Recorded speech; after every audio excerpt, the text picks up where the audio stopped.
Hello everyone, welcome back to my YouTube channel Dipanshu Meenakshi blog में आप लोगों का स्वागत है। और आज का दिन शुरू हो चुका है। मैंने पूजा पाठ सब कुछ कर लिया है और ये हमारी प्यारी सी मंदिर।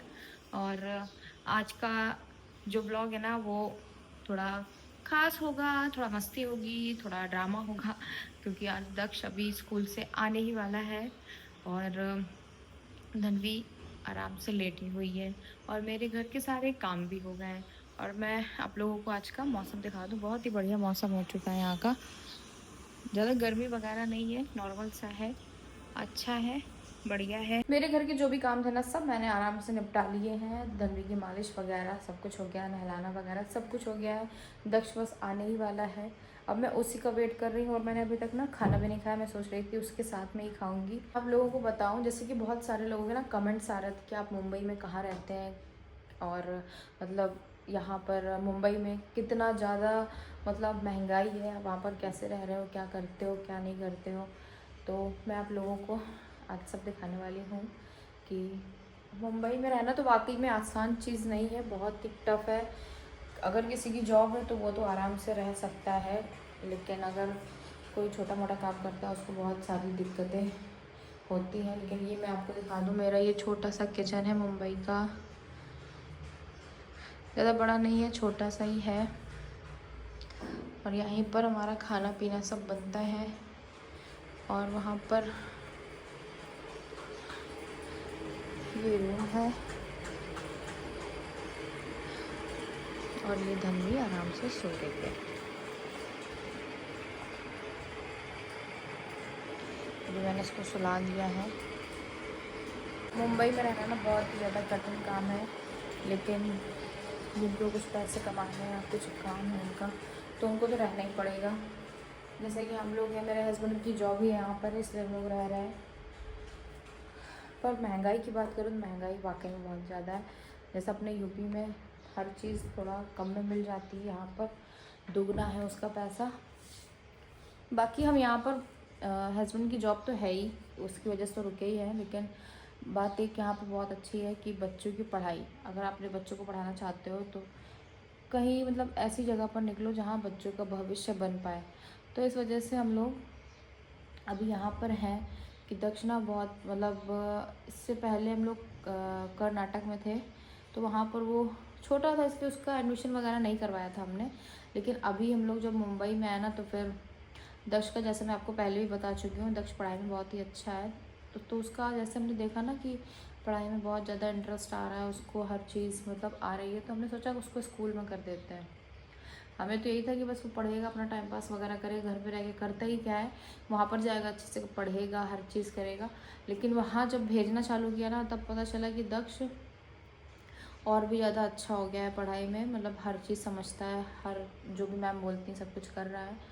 लेकिन मैं यही आप लोगों को बोलूँगी कि बच्चे की पढ़ाई के लिए आपको जहाँ भी शहर में जाना पड़े आप वहाँ पर जाइए, वहाँ पर अपने बच्चों को पढ़ाइए।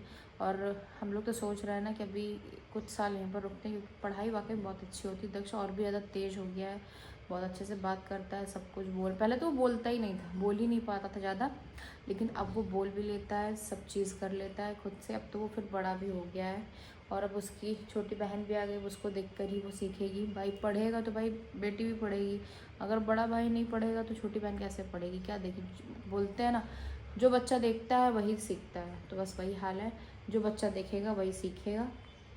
और यहाँ पर जब धनवी पहली बार आई थी घर में तो ये सब पूरा डेकोरेशन किया था हम लोगों ने, लेकिन दक्ष ने दूसरे ही दिन से सब हटा दिया था। और यहाँ पर फ्रेंड्स गर्मी इतनी ज़्यादा हो रही है ना, अभी सुबह गर्मी नहीं होती है, फिर मैंने आपको बताया वहाँ बाहर ठंडा मौसम था, लेकिन कमरे में पता नहीं क्या एकदम से धूप आ गई ना तो बहुत ज़्यादा गर्मी हो रही है। और मैं वही सोचती हूँ कि लोग कैसे धूप में इतना काम कर लेते हैं, हम तो कमरे में बैठे हैं तो कोई दिक्कत नहीं है, ठीक लग रहा है सब। लेकिन जो लोग बाहर धूप में काम करते हैं उनका कैसे ही काम होता होगा।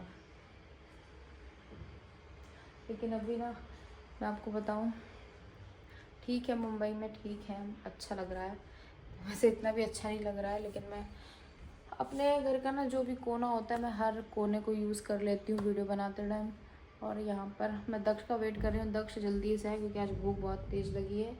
और बाहर का हाल तो देखकर लग रहा है कि आज वाकई में बहुत गर्मी है और बच्चे स्कूल में कैसे ही रह रहे होंगे इतनी गर्मी में। मेरी मतलब तबीयत भी थोड़ा ठीक नहीं लग रही क्योंकि रात में बच्चे ने बहुत जगाया, और उसका ना अभी मैं 2 दिन पहले उसका इंजेक्शन वगैरह लगवाने गई थी, जो वैक्सीनेशन होता है वो करवाने गई थी मैं उसका।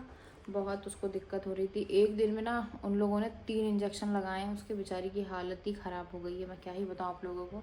इतना ज़्यादा रो रही थी, इतना ज़्यादा रो रही थी, अगर उसका थोड़ा सा भी पैर हिल रहा है ना तो इतना ज़्यादा उसको दर्द हो रहा है कि मतलब उसको देखकर मुझे इतना अजीब सा हो रहा था कि इतना ज़्यादा रो रही है। और डॉक्टर ने बोला था कि उसके बर्फ़ से सिकाई करनी है, और बर्फ़ लगा रही तो और ज़्यादा रो रही, इतना ज़्यादा रो रही है कि 10-15 मिनट में रोती ही रह रही, रोती ही रह रही।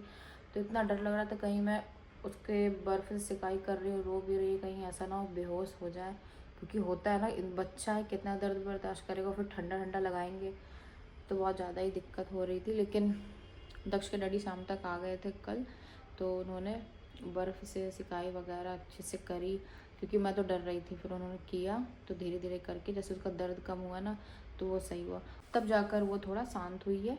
और फिर थोड़ी देर बाद उसने दूध वगैरह सब पिया है और आराम से उसको लिटाया तो वो सो गई है। और फिर रात भर उसने परेशान नहीं किया। फिर अभी ना उसको देखा तो उसको बुखार भी आया हुआ था, क्योंकि डॉक्टर ने हमें पहले ही बोल दिया था कि इंजेक्शन लगने के बाद बच्चे को बुखार आता ही है, तो इसलिए मैंने उसको कोई भी दवा वगैरह नहीं दी। लेकिन मैं आप लोगों को एक बात बता दूं कि ऐसे में एक दिन ना वीडियोस वगैरह इंस्टाग्राम में देख रही थी, मैं इंस्टाग्राम में भी बहुत एक्टिव रहती हूँ, तो मैंने उसमें देखा एक ऐसी वीडियो आई जो बहुत वायरल हो रही थी। वो बच्ची होगी मेरे ख्याल से 3 से 5, हाँ 5 महीने तक की होगी। तो उसकी मम्मी ने क्या किया कि उसको ले गई आंगनवाड़ी में, जो इंजेक्शन वगैरह लगाती हैं उनके पास। वो ना ही सरकारी हॉस्पिटल गई ना ही प्राइवेट हॉस्पिटल गई, सीधे आंगनवाड़ी वाली जो होती हैं वहाँ चली गई, और उन्होंने पता नहीं क्या इंजेक्शन लगाया, क्या गलती हो गई क्या नहीं। तो जब बच्ची को घर लेकर आया तब तक बच्ची बिल्कुल ठीक थी, लेकिन जब उसको फीवर वगैरह आया तो उसकी मम्मी ने क्या किया कि बच्ची को बुखार की दवा दे दी। डॉक्टर से पूछा होगा, जिससे पूछा हो, उसमें बता रही थी कि मैंने पूछा था तो उन्होंने बोला कि उसको बुखार की दवा दे दो अगर ज़्यादा बुखार है तो। अब उसको बुखार की दवा दी और उसके बाद मम्मी ने उसको दूध वगैरह पिलाकर सुला दिया रात के 12 बजे। और फिर वो जब सुबह उठी ना देखा तो बच्ची जिंदा ही नहीं थी। तो मतलब ये सब चीज़ें सोच के ना मतलब, और घर वाले कह रहे इंजेक्शन की वजह से है, तो होने को तो देखो कुछ भी हो सकता है। लेकिन मैं आप लोग को यही बोलूँगी कि मतलब मेरी बच्चे को फीवर आया था, पर उससे पहले मुझे नहीं पता था, लेकिन अब पता है। मैंने उस टाइम उसको बुखार के लिए कोई भी दवा वगैरह कुछ भी नहीं दिया था, क्योंकि डॉक्टर ने हमें बता रखा था फीवर आता ही है, फिर वो 24 घंटे के बाद हट जाता है। लेकिन कभी कभी होता है ना कि फ़ीवर बहुत ज़्यादा आता है, तो हम लोग क्या करते हैं सीधे दवा लाते हैं और खिला देते हैं बच्चे को। पर हमें ये ध्यान में रखना चाहिए कि वो फ़ीवर जो होता है वो आता ही आता है बच्चे को, और 24 घंटे के अंदर वो फ़ीवर चला भी जाता है बच्चे का। लेकिन कुछ लोग होते हैं ना, घबरा जाते हैं कि इतना ज़्यादा फ़ीवर है तो उसको तो दवा वगैरह देना चाहिए। तो मैं वही बोलूँगी उसको दवा वगैरह मत दीजिए। अगर ज़्यादा ही फ़ीवर आ रहा है तो उसको ठंडा पानी होता है, रुमाल वगैरह कुछ भी सूती कपड़ा हो, कॉटन का कैसा भी हो, उसमें भिगो करके उसके शरीर को पोंछ दीजिए, तो उससे थोड़ा उसको राहत मिलेगी। लेकिन वो वीडियो देख के ना देखा ना तो मेरा तो इतना ज़्यादा अजीब सा लग रहा था देख के। 5 महीने की बच्ची, कितने अरमानों से उसकी माँ ने पाला होगा, सब कुछ किया होगा, सुबह उठी तो सब कुछ उसका ख़त्म ही हो गया। इतना ज़्यादा रो रही थी, मतलब उसको देख के ना मुझे बहुत वो लग रहा था कि बताओ बच्ची, इतनी अच्छी खासी बच्ची, इतनी सुंदर थी वो बच्ची, उसको देख के बहुत अजीब सा लग रहा था। लेकिन मैं ये सोचती हूँ कि भाई आपको जाना है तो आप सरकारी हॉस्पिटल चले जाओ, अगर आपके पास पैसा नहीं, अगर आप प्राइवेट के पास जाकर नहीं इंजेक्शन लगवा सकते हो। क्योंकि हमारा ये है कि हम लोग भी सरकारी हॉस्पिटल ही गए थे लगवाने।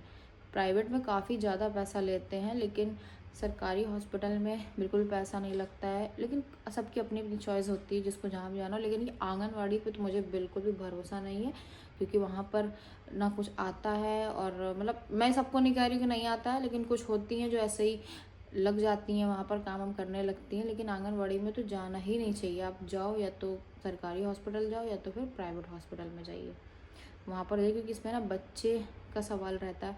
भाई मैं तो कभी अपने बच्चों को इस तरह से नहीं, कहीं मतलब कहीं पर भी नहीं ये बोलूँगी कि आप कहीं पर भी जाकर उसका इंजेक्शन वगैरह लगाओ, या तो आप सरकारी में जाओ या तो प्राइवेट में जाओ।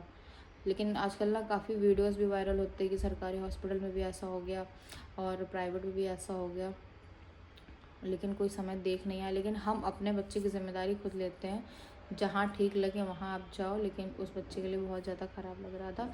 लेकिन अभी दक्ष के आने का टाइम हो गया है। मुझे इंतज़ार करते करते ना दक्ष का इतना ज़्यादा इंतज़ार, आज थोड़ा ना दक्ष लेट हो जाएगा स्कूल से, क्योंकि कुछ है वहाँ पर बच्चे वगैरह खेल रहे हैं, इसलिए थोड़ा सा लेट होगा उसको आने में घर में। लेकिन यहाँ पर मैं किचन में चाहे जितनी सफाई कर लूँ, ये सब स्लैब वगैरह तो सब क्लीन रहता ही है, लेकिन खाना पीना दक्ष को सुबह भेजना ये सब बहुत ज़्यादा, मतलब इतना बच्चे को भी देखना, सब कुछ देखना मेरे लिए बहुत ज़्यादा मुश्किल हो जाता है। लेकिन मेरी बच्चे का फीवर अभी उतरा हुआ है, आराम से सो रही है वो।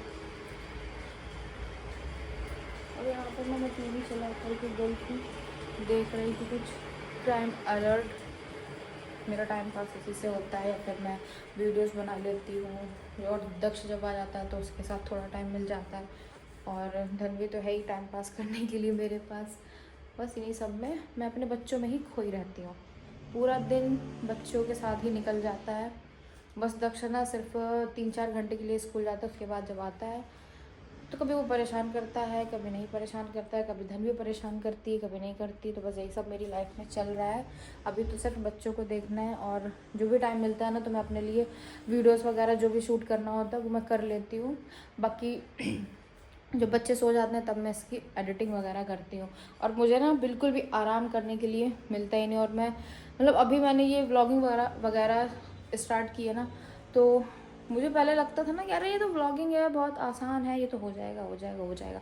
लेकिन जब हम इसमें आए ना, जब व्लॉगिंग करना शुरू किया तब पता चला कि भाई सिर्फ वीडियो बनाना ही काम नहीं रह गया है, उसको एडिट करना, सब कुछ करना, ये सब बहुत ज़्यादा वो हो जाता है। मतलब अपने लिए पूरा टाइम मिल ही नहीं पाता है। बस ये इन्हीं सब चीज़ों में आपका पूरा टाइम निकल जाएगा। और यहाँ पर दक्ष डैडी जब तक घर पे रहते हैं ना तब तक थोड़ा बहुत काम हो जाता है आराम से, क्योंकि बच्चों को संभाल लेते हैं, या फिर कभी कभी वो काम कर देते हैं। तो लेकिन अभी उनका ना ऑफिस वगैरह हो जाता है, तब ऐसे ही चीज़ों उसको धनवी को मुझे सुलाने के बाद ही फिर मैं सब कुछ काम स्टार्ट करती हूँ, क्योंकि वो कभी भी रोने लगती है तो फिर काम करने में भी मज़ा नहीं आती। काम करने में अगर एक बार मन लगे तो फिर लगता है कि चलो आराम से काम कर लेते हैं। अभी जो बच्चा रो रहा है फिर काम छोड़ो, और या फिर अगर काम करो तो बच्चा छोड़ो, ये चीज़ नहीं हो पाती है। तो बस इसीलिए मुझे जब वो घर पे रहते हैं ना तभी आराम रहता है। बाकी जितना हो पाता है ना मुझसे मैं उतना करती हूँ। ऐसा नहीं कि मैं काम छोड़ देती हूँ या फिर रील्स वगैरह ही देखती रहती हूँ या फिर वीडियोस वगैरह बनाती रहती हूँ, नहीं। सबसे पहले बच्चे को देखती हूँ, उसका मालिश वगैरह, नहलाना वहलाना, उसका सब कुछ करके उसको लिटा देते हैं और आराम से खेलती है, जो करना होता करती है, लेटे लेटे देखती है, जो भी लाइट वगैरह देखनी होती है। फिर उसके बाद ही मैं अपना घर के सारे काम वगैरह सब कुछ करने के बाद जो मेरे पास बचता है टाइम थोड़ा बहुत, उसमें मैं अपनी रील्स वगैरह या फिर वीडियो ब्लॉगिंग वगैरह वो सब मैं करती हूँ। दक्ष आ चुका है, मैं आप लोगों को दिखाती हूँ। फ्रेंड्स दक्ष भी आ चुके हैं स्कूल से, और उनका ये खाना है, मैंने उनके लिए ऑमलेट बना के रखा है। दक्ष क्या हुआ? बस स्कूल से आते ही सीधे टीवी में घुस जाते हैं ये, और कोई काम ही नहीं है इनके पास। क्यों? खाना खाना है कि नहीं खाना है? बंद कर दिया। किसने बंद कर दिया? अंकल जी ने। अंकल जी कहाँ हैं? ओए, ये कहाँ है? सीटी। अरे वो ऐसे ही है।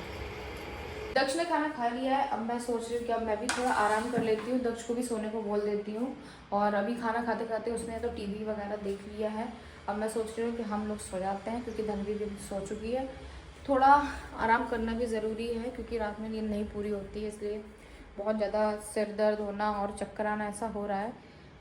तो इसलिए मैं सोच रही हूँ कि अब मैं भी जाती हूँ, आराम करती हूँ, दक्ष को भी बोलती हूँ अगर वो करेगा तो करेगा, वरना खेलता रहेगा। पर मुझे आराम की बहुत ज़्यादा ज़रूरत है, क्योंकि अभी धन भी सो रही हूँ तो मैं भी सो सकती हूँ, अगर वो जग गई तो फिर सोना मुश्किल है। सो गाइज आज मैं इस व्लॉग का एंड करती हूँ और मिलती हूँ नेक्स्ट व्लॉग में। अगर आप लोग को ये वीडियो अच्छी लगी हो तो मेरे चैनल को लाइक करें, सब्सक्राइब करें एंड शेयर करें। Thank you.